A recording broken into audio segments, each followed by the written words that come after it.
আমাদের পাশের প্রজেক্টের ক্রেন খুলে ফেলছে। এই যে দেখুন, এই প্রজেক্টের কাজ শেষ, এখন ক্রেন খুলে ফেলবে। এই যে দেখুন, এই ক্রেন কিন্তু আরও উঁচু ছিল, অনেক লম্বা ছিল। এই যে বিল্ডিং এর থেকে আরও লম্বা ছিল, কিন্তু খুলতে খুলতে দেখুন নিচে চলে আসছে। হয়তো আজকের দিনের ভিতরে এটা খোলা হয়ে যাবে।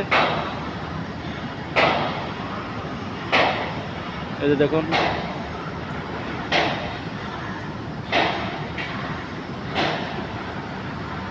এই বিল্ডিংয়ের কাজ শেষ, কংক্রিটের কাজ শেষ হয়ে গেছে।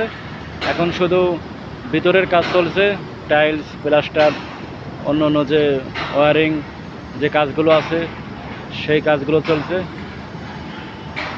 দীর্ঘ প্রায় 3 বছরের বেশি সময় ধরে কাজ চলছে এই প্রজেক্টে।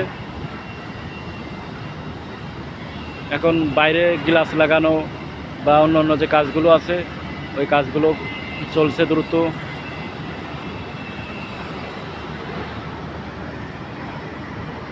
এটা হলো কুয়ালালামপুর, মালয়েশিয়া।